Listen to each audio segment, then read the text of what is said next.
Buonasera, iniziamo la nostra seconda sessione dedicata a meritocrazia, valutazione e capitale umano nell'istruzione scolastica. Non un tema particolare, non il merito semplicemente coniugato con l'evoluzione delle riforme che si sono susseguite nel sistema scolastico, quanto piuttosto un argomento sostanziale che in qualche modo abbiamo avuto il modo di desumere da tutte le ricche relazioni che sono state fatte nel corso della precedente sessione. Infatti l'ideologia del merito è proprio nel sistema scolastico che ha modo di mettere le sue radici culturali, per così dire, diventare operativa, affermarsi e consolidarsi. E questo lo fa sposando quelli che sono i valori del mercato, che è inteso come un luogo in cui avviene la locazione efficiente e ottima delle risorse economiche. Una quindi operazione, quella che fa il mercato, che ha come orizzonte solo valori economici e nella quale si determina un assetto dove non esiste conflitto. Il mercato sa scegliere anche il merito e non esistono conflitti distributivi, abbiamo sentito parlare di disuguaglianze. La disuguaglianza in qualche modo non può essere il risultato di una scelta di mercato e casomai le distanze, le cosiddette disuguaglianze sociali possono anzi rafforzare, secondo questa visione, anche un progetto di crescita e di progresso. Abbiamo sentito parlare molto spesso del cosiddetto meccanismo del trickle down, cioè dello sgocciolamento per cui l'accumulazione di ricchezza può consentire anche alla restante parte della società di progredire. Bene, in questo quadro si afferma diciamo, l'ordine neoliberale, una visione molto chiara e netta del funzionamento del sistema economico che si sposa bene con l'ideologia del merito, per quanto detto. E in questo senso abbiamo l'onore di ascoltare la relazione del professor Tienken della Seton Hall University che ci consente di esprimere in maniera chiara e forte questo aspetto, perché il titolo della relazione è l'assalto neoliberista al sistema scolastico negli Stati Uniti. Il professor Tienken è docente presso appunto la Seton Hall nel Dipartimento di Education, Leadership, Management and Policy. Ha un'esperienza anche di lungo corso nei ruoli istituzionali del sistema scolastico, oltre a essere stato docente. Ha scritto numerosi articoli e volumi sulla tematica in oggetto. Il suo ultimo volume, il terzo, tra quelli pubblicati, è stato anche oggetto di una particolare menzione nell'ambito della Society of Professor of Schools.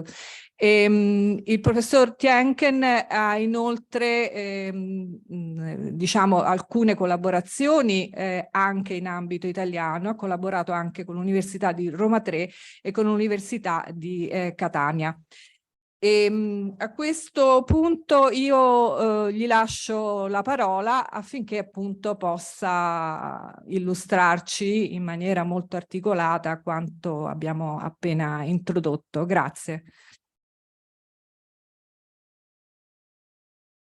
Grazie, buonasera a tutti.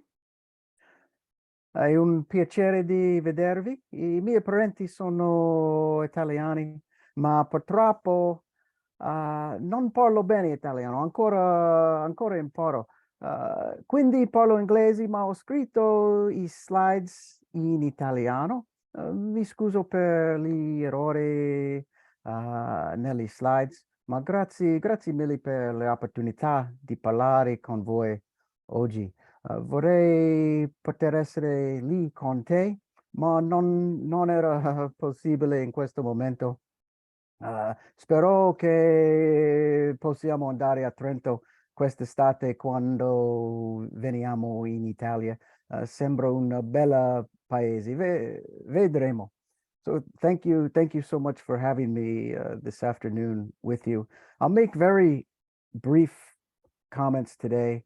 Just a general overview about one part of the neoliberal attack on public schools in the United States. And I'll focus mainly on the assault on teachers. I am a former teacher and principal, and now I spend a lot of time working with teachers and school leaders in schools as part of my work as a professor. So I'm in schools every week, and I've seen many changes over the course of my career in education during the past 29 years due to neoliberal influences. So I'd like to start my comments this afternoon with just a brief overview of the phenomena of neoliberalism in the United States. And I always come back to a comment by Bourdieu, in which he talks about neoliberalism as the methodical destruction of the public space. And in the United States, it's any social services for the public, like education, libraries, our healthcare system, public parks. We are seeing this throughout the United States with the economic destruction of public spaces, and education is one of those spaces. Neoliberalism is now the dominant ideology in politics and life in the United States. These policies are destroying the public sphere and in turn all of our public services, and they're turning them into private commodities that we now must purchase in an economic free market. And this has also caused most of the aspects of life in the United States to be judged based on their economic value. And we heard that from Dr. Markowitz and Dr. Sandel in the morning session. And so, as Professor Sandel noted earlier, neoliberals have carried out an aggressive campaign to change the country and the world based on a flawed ideology, a flawed rationale of meritocracy. And the main idea, as we spoke about earlier, is the privileged, the wealthy deserve better service. And in the United States, if you are not wealthy, you receive what the public system is willing to give you. And so now we have this situation in the United States of growing income inequality, in which the top 1% of the population has almost 15 times the wealth as the bottom 50%.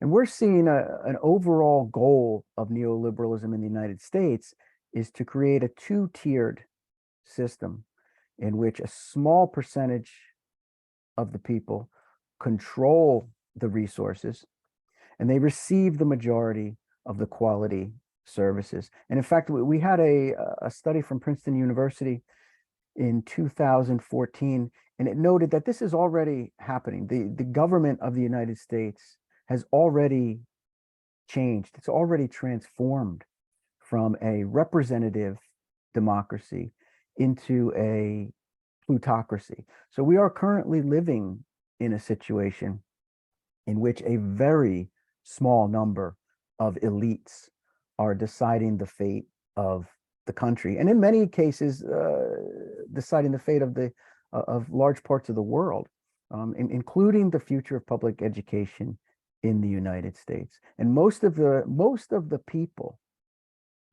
who are making these decisions about public education have never attended a public school, and nor do their children. Their children don't attend public schools. So why is there such a large interest on the part of neoliberals in public education? I think it is in part because in the United States, we spend almost $1 trillion of public tax money on education. And as Professor Sandel noted, there is a belief by the elite in the United States based on meritocracy that they deserve part of that $800 billion in tax money for themselves to better themselves. So when corporations also in the United States see this almost $1 trillion, and they want a piece of the pie. They believe that they're entitled to this. The wealthy, the elite class, certainly believe that they are entitled to reduce costs for their private education. They believe that the money spent on public education should be transferred to them to help pay the tuition for their private schools that their children attend. So in the United States, education is now a very large and profitable business. Not only are we seeing this in public schools, elementary schools, we're now seeing this to a very large extent at the university level as well, because as you know, we have many private universities in the United States, and the support for public universities has been decreasing for almost 25 years in terms of the funding given for public universities. So this leads to the attack on the teacher, and that's the area I want to focus on today. It's really at the classroom with the teacher. And this two-tiered system, the neoliberal attack and the creation of a two-tiered system really relies on attacks on the effectiveness of the teacher. One of the strategies of neoliberalism is to make the public believe that education is failing and that teachers are failing. So a system, a neoliberal audit system has been created in the United States to ensure that teachers are viewed as failures. And this system is based on three parts. There's three levers to the system, if you will. And the first lever is the theory of performativity. The second piece of this is the cult of specificity. And then the third piece is the introduction over the last 20 years of merit pay for teachers in many parts of the country based on results of standardized tests of academic achievement, our version of the Invalsi, if you will. So in the United States, performativity seeks to standardize and monitor all processes to achieve maximum efficiency with minimal input of resources for the public services. So the elites want to strangle, if you will, the public of funding and transfer that funding to private schools and private education enterprises. So all aspects of the work right now of teachers is heavily prescribed, and conformity is enforced through ongoing monitoring. So in the cult of specificity, this is an important piece of performativity because it forms the foundation. We see the cult of specificity clearly in the work of teachers every day.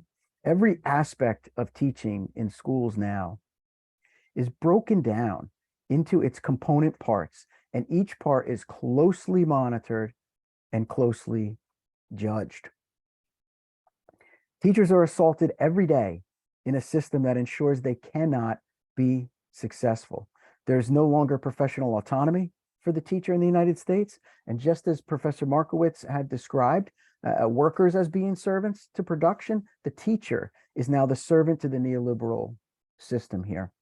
They're treated like automatons in a system in which their work is fully prescribed, fully standardized, and they're expected to produce standardized output as measured by standardized test scores, regardless of the differences with the children that they teach. But the neoliberal economy, so the problem with that is the neoliberal economy in the United States has produced massive income inequality. In this moment, there's more than 50% of our students who attend public schools, almost 28 million students, are considered poor in the United States. And as we know, socioeconomic status strongly impacts the results of standardized test scores. So now teachers are judged by how well their students perform on standardized tests that are created from highly prescriptive curriculum standards that we know, many of these standards that students must master are actually outside of the natural cognitive developmental levels of the students, especially in elementary school. So the prescriptive curriculum standards that teachers have to deliver are enforced by arbitrary performance targets on standardized tests. In the United States, we have the INVALSE, or our version of standardized tests, every year from grade 3 through grade 8.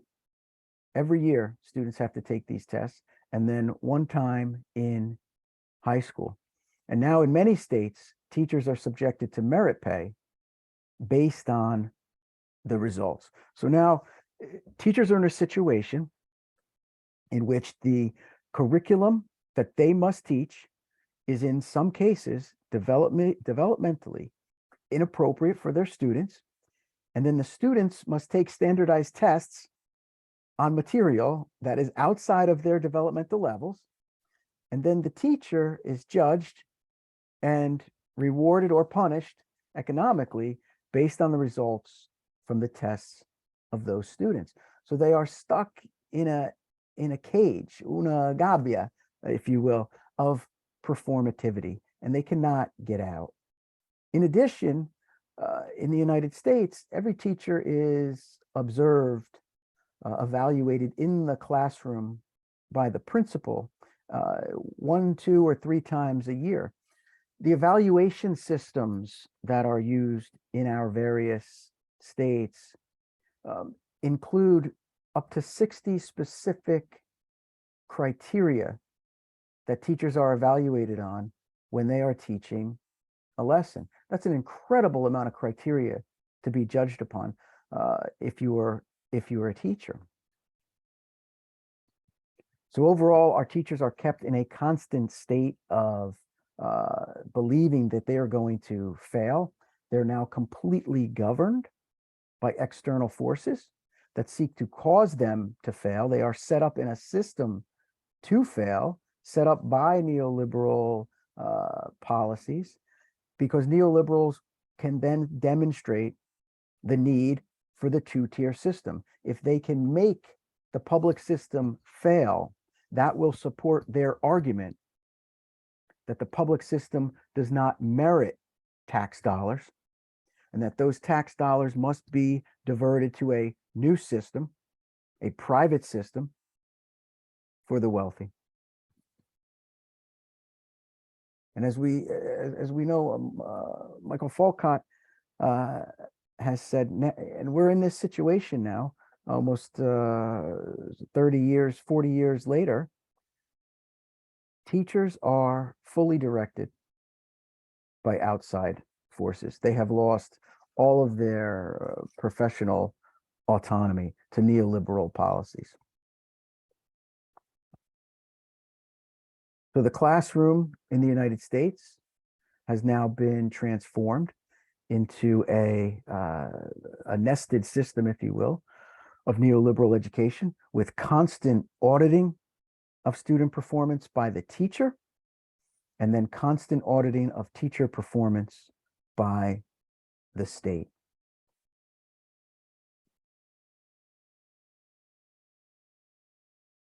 In many of our schools, teachers are made to follow scripts or programs that restrict their ability to customize the instruction to the students that they have. The child is viewed as an inanimate piece of output, like a profit margin. Test scores are viewed as profit margins now, and they have to increase every year. Students are viewed as things that are to be judged and sorted, as we spoke about in the earlier session. And with the two-tiered system, it is going to privilege students of the elites. They will receive, and they are receiving, better opportunities in their private schools, which are now increasingly financed by public money, which is something that's new for us. We've always had a separation of public and private, but that separation is disappearing. And then the rest of the students in public school receive a very deprived, mechanistic education, because that's all the public system can provide for them. And Bourdieu exposed this many years ago, of how this powerful culture of neoliberalism can actually be reproduced in a profession. And we're seeing that very much so in the United States.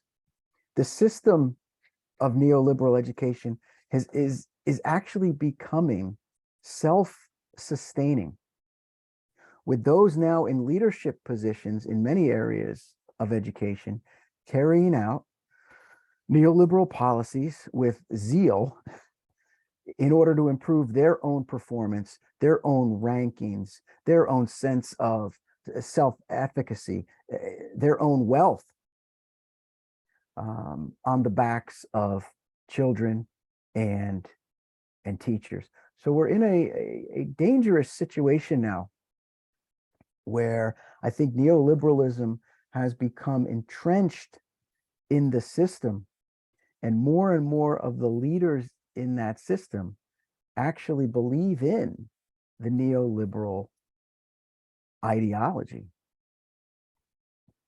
But is this the end? I try to stay optimistic. I don't think that this is the end. I believe that, and I see it, there is a great deal of resistance going on currently in the United States to this.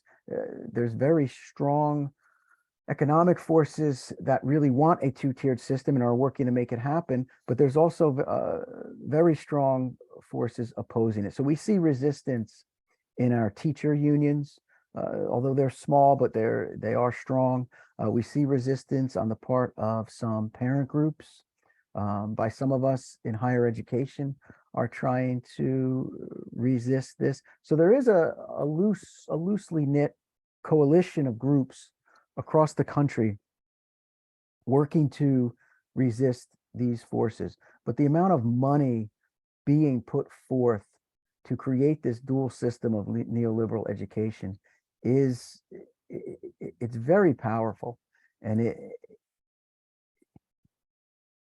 it has really taken over our political system. So the struggle to change this is going to continue to be difficult, and it's going to take a long time to perhaps undo some of these things. But education can't undo it alone. This is a political issue where more of the public in general, as I think Dr. Markowitz was saying, the public in general has to really resist this on their end politically. And I think it's important for us to continue to resist this, because public school in the United States, at least, is the incubator of our democracy. It is the only institution that most future adults pass through. So this is the institution where children can learn democratic values. And if we create another system that allows certain groups of students, really the students of the elite, to attend a different system where democracy is not the basis of that system, then democracy in the future is at risk. So I want to thank you so much for your attention. Grazie mille. Grazie, professor Tienken.